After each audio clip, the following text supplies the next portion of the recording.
তিন ধরনের মা জাহান্নামে যাবে। সকল মাই কিন্তু সকলের কাছে দামি, কিন্তু এমন কিছু মা আছে যে সকল মায়েরা সন্তানদের মাঝে ঝগড়া ফাসাদ সৃষ্টি করে দেয় এবং তারা নিজের স্বার্থের জন্য এমন কিছু কাজ করে যেটা আল্লাহ পাক রব্বুল আলামিন পছন্দ করেন না, নবীজি সাল্লাল্লাহু আলাইহি সাল্লাম পছন্দ করেন না।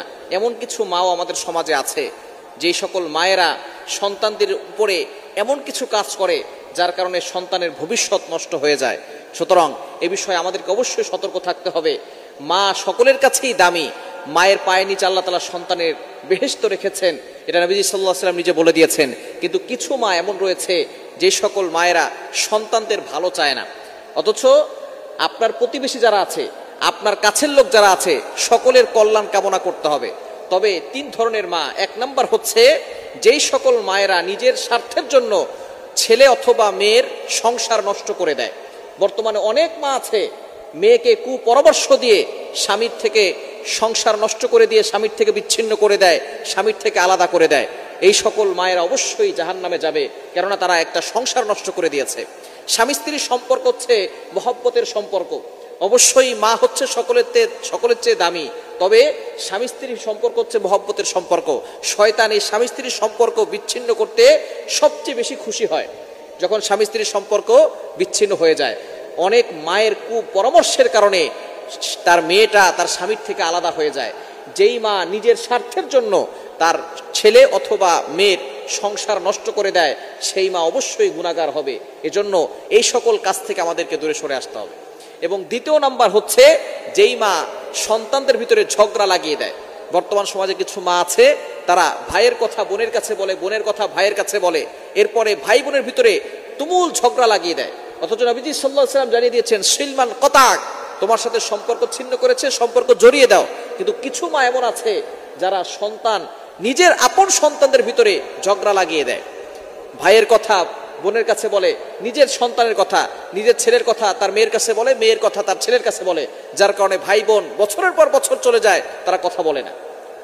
এই দুইজনের ভিতরে ঝগড়া লাগিয়ে দিয়েছে মা। সুতরাং এই সকল মা যারা একজন আরেকজনের ভিতরে ঝগড়া লাগিয়ে দেয় এবং ভাই বোনের মতো যে মধুর সম্পর্কটা নষ্ট করে দেয়, সেই সকল মারা অবশ্যই গুনাহগার হবে। এই সকল মা থেকে আমাদেরকে সাবধান হতে হবে। ভাই বোনের ভিতরে ঝগড়া লাগলে মায়ের কাজ হচ্ছে সে মিলিয়ে দিবে, কিন্তু যেই সকল মায়েরা আরো ঝগড়া লাগিয়ে দেয়, ঝগড়া আরো বড় করে দেয়, বছরের পর বছর চলে যায়, ভাই তার বোনকে একটা ফোন দেয় না, বোন তার ভাইয়ের খোঁজ খবর নেয় না। সুতরাং এরকম যদি সম্পর্ক বিচ্ছেদ করে কোনো মা, তাহলে অবশ্যই সেই মা জাহান্নামে যাবে।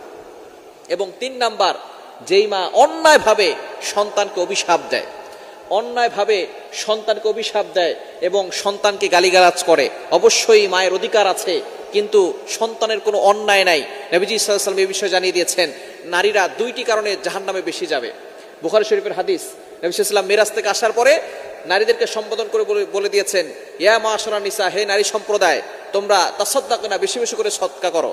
তখন নারীরা জিজ্ঞেস করেছেন, ইয়া রাসূলুল্লাহ, কেন সদকা করব? বলে, আমি যখন জাহান্নাম দেখেছি তখন দেখেছি অধিকাংশ নারীরা জাহান্নামে। তখন নারীরা জিজ্ঞেস করেছেন, কেন ইয়া রাসূলুল্লাহ? তখন তারা বলেছে, এক নাম্বার, তারা বেশি বেশি করে অভিশাপ দেয়। যে সকল নারীরা বেশি বেশি করে অভিশাপ দেয় তারা জাহান্নামে যাবে। নবী সাল্লাল্লাহু আলাইহি ওয়াসাল্লামের হাদিস, বুখারী শরীফের হাদিস। এবং দ্বিতীয় নাম্বার হচ্ছে স্বামীর অকৃতজ্ঞ স্ত্রী যারা আছে, স্বামী এত কিছু দেওয়ার পরেও বলে, তুমি আমাকে কি দিয়েছো, এই সকল নারীরা জাহান্নামে যাবে। সুতরাং এই তিনটি জিনিস যে সকল মায়েরা করবেন, অবশ্যই সাবধান। আপনার সন্তানের সংসার নষ্ট করবেন না, আপনার নিজের স্বার্থের জন্য তাদের সংসার নষ্ট করবেন না, তাদের জন্য দোয়া করবেন। এবং সন্তান যদি খারাপও হয় তাদের জন্য কখনো বদদোয়া দিবেন না, তাদের জন্য দোয়া করবেন, কেননা মায়ের বদদোয়াও কবুল হয়ে যায়। এখন আমরা শুধু মা বাবার অশ্বনী, মা বাবার সাথে ভালো ব্যবহার করতে হবে। মা বাবারও কিছু হক রয়েছে, কিছু অধিকার রয়েছে, সন্তানের কিছু অধিকার রয়েছে, সেগুলো মা বাবার দায়িত্ব পালন করতে হবে। সন্তান জন্ম নিয়েছে, জন্ম নেওয়ার পরে অবশ্যই তাকে আকিকা দিতে হবে। অনেক মা বাবার অ্যাবিলিটি আছে কিন্তু আকিকা দেয় না। এরপরে সুন্দর নাম রাখতে হবে, ইসলামিক নাম রাখে না, ধর্মীয় শিক্ষা দেয় না, কোরআনের শিক্ষা দেয় না। মায়েরা তাকে অশ্লীল গান বাজনা শিক্ষা দেয়, তাকে বিভিন্ন ধরনের রিলস ভিডিও দেখিয়ে দেখিয়ে খাবার খাওয়ায়। এবার আপনি চিন্তা করে দেখেন এটা কেমন মা? যেই মা সন্তানের ভবিষ্যৎ নষ্ট করতেছে, যেই মা সন্তানকে ধর্মীয় শিক্ষা দেয় না, কোরআনের শিক্ষা দেয় না, সূরা ফাতিহা শিক্ষা দেয় না, রিলস ভিডিও দেখিয়ে দেখিয়ে তাকে খাবার খাওয়ায়, ওই মা সন্তানের ভবিষ্যৎ কিভাবে নষ্ট করতেছে। এজন্য মা হলেই যে সে বেহেশতে চলে যাবে, জান্নাতে চলে যাবে, বিষয়টা এমন নয়। এ বিষয়ে অবশ্যই আমাদেরকে সতর্ক থাকতে হবে।